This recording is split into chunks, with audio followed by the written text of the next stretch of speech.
ಶ್ರೀ ಗುರು ಬಸವಲಿಂಗಾಯ ನಮಃ. ನನ್ನೆಲ್ಲ ಪ್ರೀತಿಯ ವೀಕ್ಷಕರುಗಳಿಗೆ ವಚನಗಳು ವಿತ್ ಮುಗುಳುನಗೆ ಚಾನಲ್ಗೆ ಆತ್ಮೀಯವಾದ ಸ್ವಾಗತ. ಸ್ನೇಹಿತರೆ, ಇಂದು ನಾವು ಬಸವಣ್ಣನವರ ಅತ್ಯಂತ ಮಹತ್ವದ ವಚನವೊಂದನ್ನು ನೋಡೋಣ. ಈ ವಚನವು ಕೋಪ, ಹಾಗೆ ದ್ವೇಷ ಮತ್ತು ಮನಸ್ಸಿನ ಅಶಾಂತಿಯ ಬಗ್ಗೆ ಮಾತಾಡುತ್ತೆ.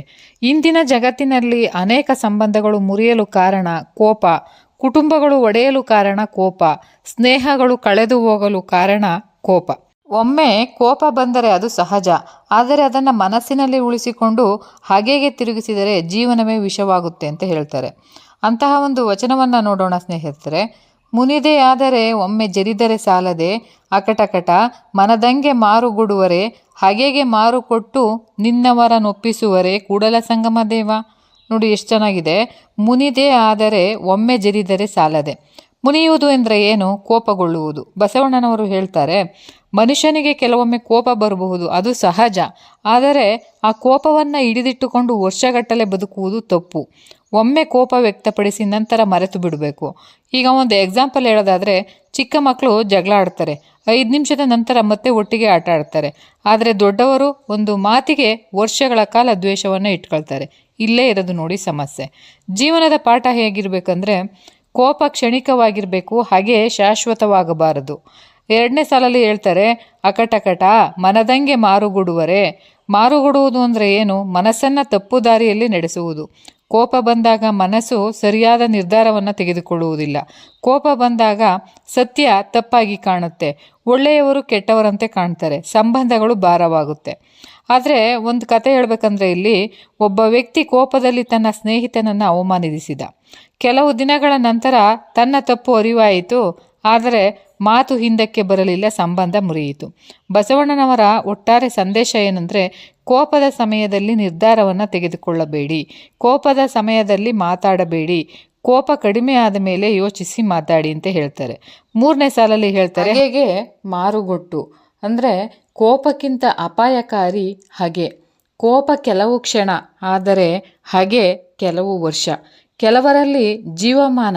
ಹಾಗೆ ಅಂದರೆ ಏನು ಅಂದರೆ, ಯಾರಾದರೂ ಚೆನ್ನಾಗಿ ಬದುಕಿದರೆ ಬೇಸರವಾಗುವುದು, ಇತರರ ಯಶಸ್ಸನ್ನು ಸಹಿಸದಿರುವುದು, ಯಾರಿಗಾದರೂ ಕೆಡುಕನ್ನು ಬಯಸುವುದು. ಹಾಗೆಯೇ ಪರಿಣಾಮ ಏನಂದರೆ, ಹಾಗೆ ಮೊದಲು ನಮ್ಮ ಮನಸ್ಸನ್ನೇ ಸುಡುತ್ತೆ, ನಂತರ ಸಂಬಂಧಗಳನ್ನು ಸುಡುತ್ತೆ, ಕೊನೆಗೆ ಜೀವನವನ್ನೇ ಸುಡುತ್ತೆ. ಹೀಗೆ ಒಂದು ಬೆಂಕಿಯ ಒಂದು ಉದಾಹರಣೆ ಹೇಳಬೇಕಂದ್ರೆ, ಬೇರೆಯವರ ಮನೆ ಸುಡಲು ಬೆಂಕಿ ಹಿಡಿದವನ ಕೈ ಮೊದಲು ಸುಡುತ್ತೆ, ಹಾಗೆ ಇಟ್ಟವನ ಮನಸ್ಸನ್ನೇ ಮೊದಲು ಮಾಡುತ್ತೆ ನೋಡಿ. 4ನೇ ಸಾಲಲ್ಲಿ ನಿನ್ನವರ ನೊಪ್ಪಿಸುವರೆ. ಇಲ್ಲಿ ಬಸವಣ್ಣನವರು ದೇವರಿಗೆ ಪ್ರಶ್ನಿಸುತ್ತಾರೆ, ಹಾಗೆ ದ್ವೇಷ ಅಸೂಯೆ ಇರುವವರನ್ನು ದೇವರು ತನ್ನವನನ್ನಾಗಿ ಒಪ್ಪಿಕೊಳ್ಳುತ್ತಾನೆಯೇ? ಉತ್ತರ ಸ್ಪಷ್ಟವಾಗಿದೆ ನೋಡಿ, ಒಪ್ಪಿಕೊಳ್ಳುವುದಿಲ್ಲ.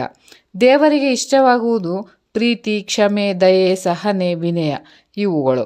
ದೇವರಿಗೆ ಇಷ್ಟವಾಗದೇ ಇರುವುದು ಹಾಗೆ ದ್ವೇಷ, ಅಹಂಕಾರ, ಅಸೂಯೆ, ಕ್ರೋಧ ಇವು.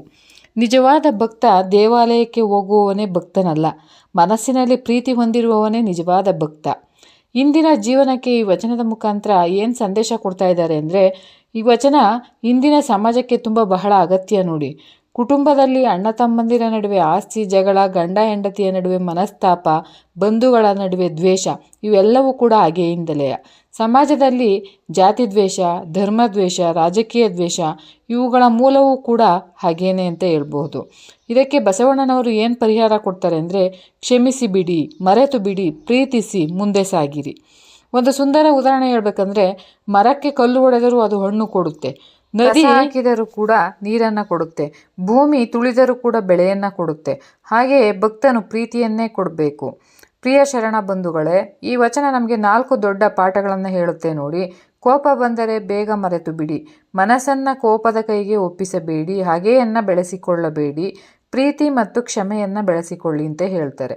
ಬಸವಣ್ಣನವರು ಹೇಳುವುದೇನೆಂದರೆ, ಕೋಪ ಮನುಷ್ಯನನ್ನು ದೂರ ಮಾಡುತ್ತೆ, ಹಾಗೆ ದೇವರಿಂದಲೇ ದೂರ ಮಾಡುತ್ತೆ, ಪ್ರೀತಿ ಮಾತ್ರ ದೇವರ ಹತ್ತಿರ ಕರೆದೊಯ್ಯುತ್ತೆ. ಆದ್ದರಿಂದ ನಮ್ಮ ಮನಸ್ಸಿನಲ್ಲಿ ಹಾಗೆಯೇ ಜಾಗವನ್ನು ಕೊಡದೆ ಪ್ರೀತಿಗೆ ಸ್ಥಾನ ಕೊಡೋಣ ಅಂತ ಹೇಳ್ತಾ, ಮುಂದಿನ ವಿಡಿಯೋದಲ್ಲಿ ಮತ್ತೆ ಇನ್ನೂ ಹೆಚ್ಚಿನ ವಚನಗಳು ಮತ್ತು ಭಾವಾರ್ಥದೊಂದಿಗೆ ಸಿಗುವೆ. ಎಲ್ಲರಿಗೂ ಕೂಡ ಶರಣಾರ್ಥಿಗಳು. ಕೂಡಲ ಸಂಗಮ ದೇವರ ಕೃಪೆಗೆ ಪಾತ್ರರಾಗೋಣ ಅಂತ ಹೇಳ್ತಾ